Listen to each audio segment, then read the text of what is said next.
Hey guys, Zack here, and welcome back to another action figure review, and today we'll be taking a look at the Bandai movie monster series Megalon. Now, this monster comes from the 1973 film Godzilla vs. Megalon. I actually have seen this movie recently, and I gotta be honest with you, I think it kinda stinks. Like, it has its moments, but, well, to quote my friend, what he said about the movie once, it feels like a long episode of a bad show. Yeah, actually, just like that. But to be fair, I'd rather watch Godzilla vs. Megalon than Seven Deadly Sins, but you get my point. But yeah, either way, the movie itself, not that great. But I do kind of like Megalon as a monster. You know, he's not my favorite, but at the same time, he's not my least favorite. So it's really cool to have a Megalon figure. I've wanted one for pretty much my entire life, so it's really nice to finally have one. But how is the figure itself? Well, let's take a closer look. Now we'll take a look at the tag that comes with this figure. The front here, we have a nice screenshot from the movie. Some Japanese here, and Megalon right here. Of course, right here we have Godzilla 2021. On the back, we have a silhouette of Megalon, movie monster series, and Godzilla vs. Megalon here in Japanese. And of course, some legal information on the inside. This is a Bandai vinyl, a new Godzilla Bandai vinyl. You've seen these before. It's the same thing every time, so yeah. Now we'll take a look at the paint, and the painting on this figure it's not great. In fact, I don't like the painting here at all. Let's take a closer look. So, of course, most of the body is this black color for some reason. He was more of a brownish color in the movie, but, you know, it's whatever. We do have little bits of, like, yellow, like, on the front here. And on his wings here, you can see there's also some, like, yellow stripes, which look nice. His drill hands are painted a metallic silver, which looks nice, as well as his toenails. And even his mouth, pincered things, whatever you want to call these, they're painted a metallic silver as well. Going to the eyes here, we can see that they are painted a metallic yellow. And his little horn thing here, again, it's really nicely airbrushed though. It's like airbrushed, so it's like silver on top right here, which looks cool. His antennas here are a yellowish whitish color. And he has a little blue thing on his forehead there. And that's pretty much it for the painting here. There's not a lot here. They could have done so much more, but they just decided, you know what, let's not paint this figure, because let's just call it this and call it a day. And it's like, it's frustrating, because in the movie, there was a lot more, like, browns and, like, yellows, especially, like, on his wings here. Like, yeah, the stripes are here, but in the movie, there are a lot more stripes in this, which look nicer than this. And overall, this is just a very boring looking figure as far as paint apps go, which is really a shame, because the rest of the figure I think is very solid, but these paint apps are not that great in my opinion. It's not the worst I've seen. I mean, the painting that is here is very neatly, like, applied, but it's just really boring. So, the painting on this figure, I'd say it gets a quarter of a pass. It's not the best. Now we'll take a look at the articulation, and this is a Bandai vinyl. It's pretty basic stuff. I have a swivel at the head here. The arms are on swivels as well, so they can almost move 360, but not quite. You know, just kind of like that. And the legs can move 360 as well. Though they do kind of rub against the wings here, so just kind of be careful with that, but they can move 360. So, yeah, that's pretty much it for the articulation on this figure.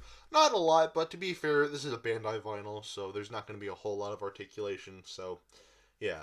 Anyway, the articulation on this figure, good for a Bandai vinyl, so I'd give it a pass. Now we'll take a look at the sculpting, and the sculpting on this figure is pretty much perfect. Everything you see here is pretty much one-to-one to how he looked in the movie, which I think is great. You know, looks very, like, insect-like. Of course, the antennas here, like, they look a little off, but, like, you know, for a little figure like this, they want to make sure these are durable, so I get that some sacrifices had to be made.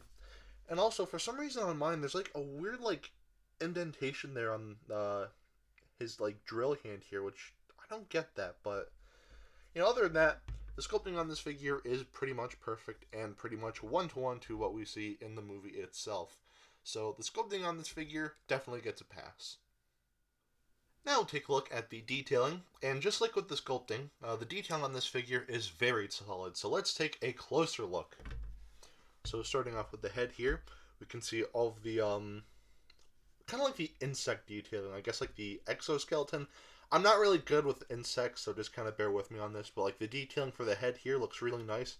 And even in the eyes, like the defining, like, details in there looks really great. The antennas look okay. Not amazing, but they look okay. All the detailing on the torso here, again, looks great. Everything is very nicely defined. And same with the arms here, just a lot of nice insect-like detailing, which I think looks great. And even the drills themselves are detailed very nicely. Going to the legs here, we have more like creases and folds and everything like that, which just looks great. Very nicely defined. And with the tail here, again, all the creases and the little spikes back there, just really nice. And even the wings here are detailed very nicely as well. Just a lot of great defining like features here for the wings. And yeah, overall, the detailing on this figure is very solid. So the detailing definitely gets a pass. Now we'll do some size comparisons. Here is not my previous review, but here is the Bandai Movie Monster Series Jet Jaguar, the one I reviewed fairly recently. Here is the Bandai Creations Gigan, Showa Gigan to be precise. And here's the Bandai Creations Godzilla 1968. I don't have a figure of Godzilla from 1973, like how he looked in Godzilla vs. Megalon, so that's the closest we're going to get. And just looking at this right now, it's honestly really cool. I mean, yeah, the painting on Megalon isn't great, but like, I've wanted this for my entire life, to have like a Megalon figure to fit in with Jet Jaguar and Gigan and everyone. So honestly, this is just really nice to see here, and I just love it. So yeah. And of course, I almost forgot, here we have some hand sanitizer. And of course, here is Dr. Billy Grant. So there you go. So at the end of the day, should you get this? I really want to say yes to this figure. I think the sculpting and detailing here is amazing, and the articulation, it's not great, but for a Bandai vinyl, it's fine enough.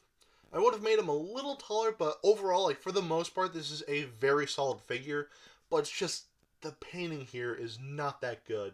Like, at all. It's very lackluster here, and it makes the figure itself look very bland and just, overall, just not good at all.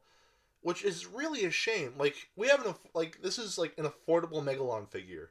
I've wanted an affordable Megalon figure for my entire life now, and the fact that I finally have one, like, that's great, but like, the figure itself just doesn't look great, and it's because the painting is very lackluster, which, it's just a shame. It's an honest to God shame, and it does pain me to say this, but I'd say skip out on this figure. If you do want it, Hobby Link Japan has it for like 23, 25 bucks, which I guess isn't terrible, considering, like, the rest of the figure is very solid, so I guess 20 bucks, it's not the end of the world, but it's still just kind of like, I don't know. Just the lack of painting here is very upsetting to me. But, yeah, so I'd say skip out on this figure. If you do like custom paints and you think you can improve this figure, then I guess pick it up. Or if you just really, really, really need a Megalon figure and you don't have a lot of money, then I guess this is the figure for you. But they could have done so much more with the painting here. The painting as is just not good at all. So I'm going to have to say skip on this one. So yeah, again, it hurts me to say it, but this figure, it looks pretty bland, and it's all because of the lack of paint. So yeah. Anyway, that is it for today. Have a great rest of your week, and I will see you in the next video. Peace, Zack out.